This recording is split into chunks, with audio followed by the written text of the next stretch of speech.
The system of linear equation, this system is inconsistent when b1 b2 b3 equals. तो ये column vector जो b1 b2 b3 से represent किया गया है, इसकी किस वैल्यूज के लिए, यानी कि ऑर्डर पेयर जो गिवन है, किस ऑर्डर पेयर के लिए ये सिस्टम इनकंसिस्टेंट हो जाएगा। जब भी आपको एक सिस्टम दिया हो और उसकी कंसिस्टेंसी या इनकंसिस्टेंसी या रैंक नलिटी वगैरह के कुछ बारे में भी पूछा जाए, सबसे पहले आप ऑगमेंटेड मैट्रिक्स एक फॉर्म कर दीजिए उससे।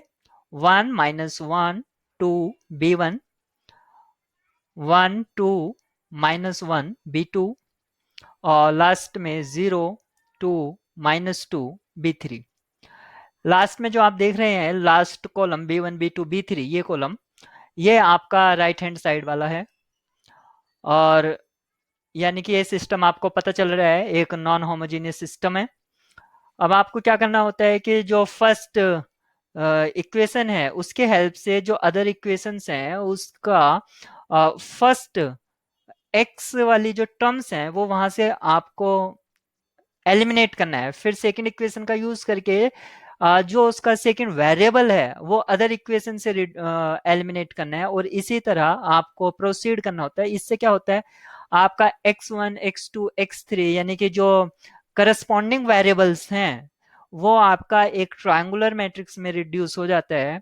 और उसी को हम एलिमिनेशन प्रोसेस बोलते हैं, मेथड बोलते हैं, और इस सिस्टम को सॉल्व करने का प्रोसेस है। तो सबसे पहले हम जो सेकंड रो का फर्स्ट लीडिंग एलिमेंट है उसको जीरो फॉर्म करेंगे, तो सब्ट्रैक्ट करा देंगे सिंपली। तो इसका इक्विवेलेंट मैट्रिक्स होगा 1 - 1 2 b1।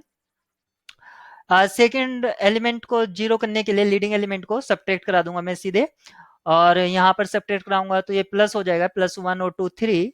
और यहाँ पर सब्ट्रैक्ट कराऊंगा तो ये -3, और ये b2 - b1। यहाँ पर लास्ट रो उसमें कोई चेंजेस नहीं रहेगा। तो ये मेरा एक इक्विवेलेंट मैट्रिक्स आ गया है, या इक्विवेलेंट ऑगमेंटेड मैट्रिक्स आ गया है। अब मैं फिर से ये जो एलिमेंट है इसको मुझे जीरो करना होगा। इसको जीरो करने के लिए क्या, तो मैं इस पूरी इक्वेशन को 2 से डिवाइड करा दूंगा, और फिर करस्पॉन्डिंग में मल्टीप्लाई डिवाइड करा के, मतलब ये मेरे ऊपर या आपके ऊपर डिपेंड करता है कि आप किस तरह से, क्या तो आप इसको वन फॉर्म कर लीजिए और फिर इसको 2 से मल्टीप्लाई करा के आप इसको सब्ट्रैक्ट कराइए, या इसको पूरी इक्वेशन को जो भी है आप जैसा समझ सकते हैं कैसे करना है। तो मैं क्या करता हूँ, इस वाली इक्वेशन को यहाँ पर 2 फॉर्म करना है मुझे, ताकि ये माइनस हो जाए, और ये 3 है तो इसलिए 3 से डिवाइड करा दिया। तो 2/3 से मल्टीप्लाई कराऊंगा सेकेंड इक्वेशन को, और फिर मैं सब्ट्रैक्ट करा दूंगा। तो मेरा जो इक्विवेलेंट मैट्रिक्स आएगा 1 - 1 2 b1।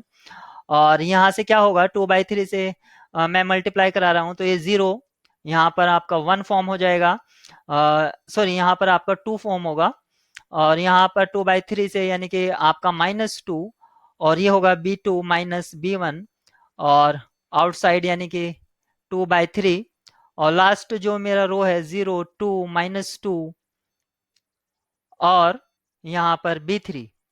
इस तरह से मेरा एक इक्विवेलेंट मैट्रिक्स और आ गया। अब मैं देखिए यहाँ पर क्या है, आप जो है यहाँ पर लास्ट रो को सब्ट्रैक्ट करा दीजिए लास्ट रो से, तो आपका यहाँ पर जो इक्विवेलेंट मैट्रिक्स है वो और भी आपका सिंप्लीफाइड फॉर्म में आ जाएगा। 1 - 1 2 b1, 0 2 - 2, और ये जो लास्ट एंट्री है वो यहाँ पर सेम।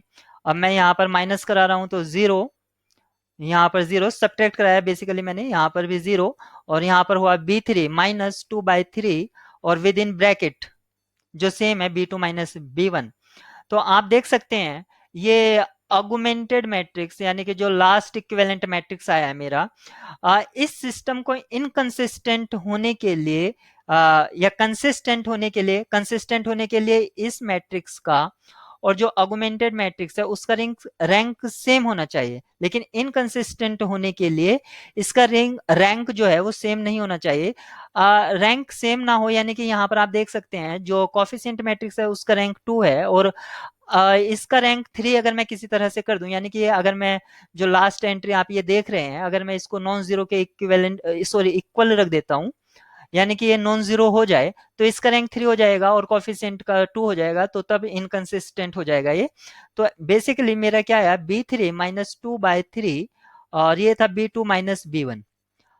अब यहाँ पर ये है, तो अब मुझे देखना है ये जो गिवन ऑप्शंस हैं कौन सा इसको not equal to zero form कर रहा है।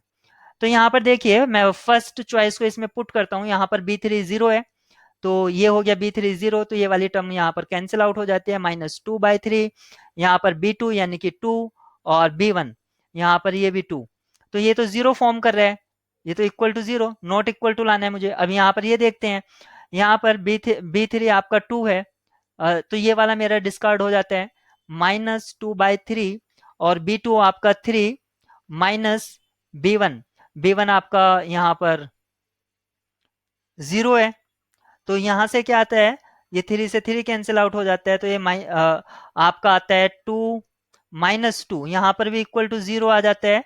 मुझे नॉन जीरो लाना है, तो ये वाला ऑप्शन नहीं होगा। अब मैं इसको पुट अप करके देखता हूँ, तो B3 की जगह 1 पुट करूंगा, -2/3 और आप B2 की जगह 2 -2, तो ये वाला टर्म जीरो हो गया और यहाँ पर 1 यानी कि नॉट इक्वल टू जीरो आ रहा है, तो इसके लिए ये हमारा सिस्टम इनकंसिस्टेंट है। अगर इसको मैं चेक करता हूं तो इसको भी आप देख लीजिए, तो B3 की जगह -2/3 और -1 -2, तो आप यहाँ से देखिए -3 तो ये कैंसिल आउट हो जाएगा और यहाँ से +2 बनेगा, +2 -2 ये इसके लिए भी ये जीरो फॉर्म हो रहा है, तो ये चॉइस भी आपकी डिस्कार्ड हो जाती है।